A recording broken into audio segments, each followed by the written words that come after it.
Hey guys, another beer review right before New Year's Eve. I'll probably do a vlog, kind of wrap up of my small beer tubing time in 2011 and then give you guys an idea of what changes are coming up for 2012 and what new beers I'm trying to get. So tonight we are reviewing Dogfish Head Palo Santo Marron. This beer is supposed to be a brown ale, and it says aged in handmade wooden brewing vessels. So at 12% ABV, and it looks like a stout. So yeah, I mean, it's supposed to be a brown ale. I haven't tasted it before, don't remember all what it tasted like, so I'm definitely excited to get into this beer.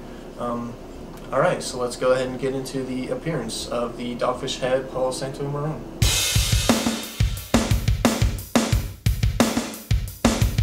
Alright, the appearance here, I mean, yeah, like I said, it's basically looks like a stout. As if you can kind of see that, it's pretty much just black. The head is kind of a mocha brown color. I mean, not even a finger of head, just some lacing on the edge of the glass. It's pretty sticky. I mean, poured out pretty thick. This thing, it says it's a brown ale, but really it looks just like a stout.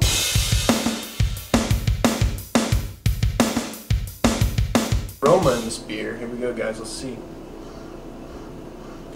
Wow, it definitely actually smells kind of like a bourbon barrel aged stout. I know it's not. It's just handmade wooden brewing vessels, but you're definitely getting some kind of, you know, definite sweetness from. You can definitely smell whatever the kind of wood, whatever that gives off. You definitely smell a lot of that. So yeah, real woody. You know, wood. You can tell this is a wood aged beer.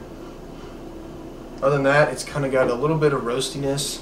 I mean, this thing just smells and looks like a stout so far. Definitely a lot of sweetness in this beer. Yeah, it smells really good.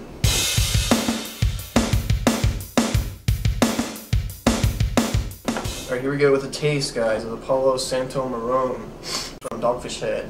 Cheers.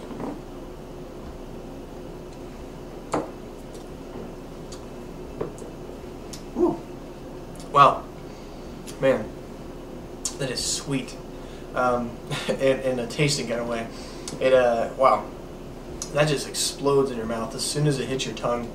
You're just getting this super sweet beer, you know, with a very pretty chocolatey taste, a little bit of like roasted chocolate taste, and that's just kind of like blowing you away. Wow. Yeah, you're definitely getting the alcohol big time in this beer. Getting the wood, getting the, you know, a ton of sweetness. I mean, this thing is just super overly sweet.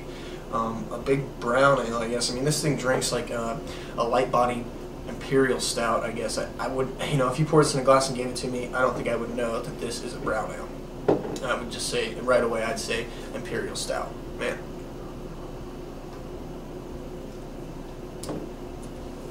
Yeah, guys, it's a creamy, dark roasted chocolate, very sweet taste.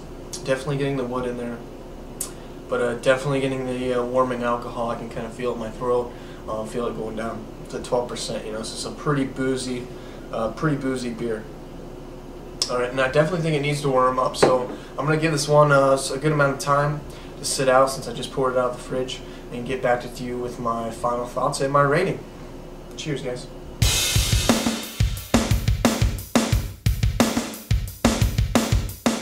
Okay, guys, final thoughts on the Palo Santo Marron.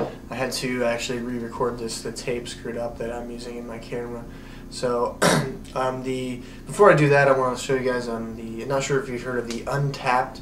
It's an app for it's just an app for iPhones, Androids, whatever. I got an iPod and I put it on that. And actually, probably not going to be able to do it when I'm at restaurants, but I kind of keep track of the beers I do. It's kind of a social network site for beers, which is pretty cool. You can keep up what your friends are drinking, what, you know, people you know what they're drinking. So add me on that, Travis, and you can maybe type in Travis, Ohio. My three recent beers are obviously Palo Santo Marron, Hot Bobber from Rivertown, and Celebration Ale. So if you want to check me out, if you can't find me, post a comment, let me know what your name is on there, and I'll add you into my Untapped so I can keep track of what you guys are drinking. You see what I'm drinking, and we can kind of share thoughts back and forth. But all right, here we go with the final thoughts. Again, for me on this beer, it says brown ale, but it drinks pretty much like a super sweet imperial barrel-aged stout. And the booziness is just, it's really high. It's pretty extreme, you know, it's very sweet. But you can still find some good things in this beer. I think it'll benefit if you let this thing age maybe a year or two, maybe even more if you just let it go. The ABV is 12, so it comes out predominantly in the beer. It's really sweet. But you can find some good things in the taste. So overall, you're getting the I guess the vanilla taste, kind of from a bourbon barrel-aged beer, but this is just some kind of wood age. You definitely get the wood age, you can tell that, but it's kind of a roasty chocolate taste. That's pretty good. I'm gonna have to actually give this beer a B.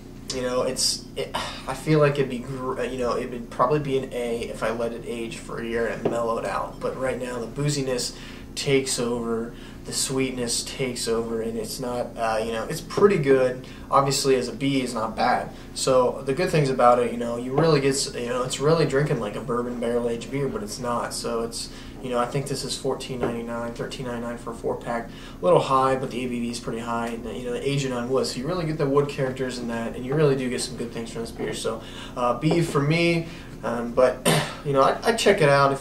Definitely an interesting take. You might want to grab a couple, age one, see what you think after a while, and let me know. So guys, don't forget to rate, subscribe. Thank you for watching, and until next time, cheers.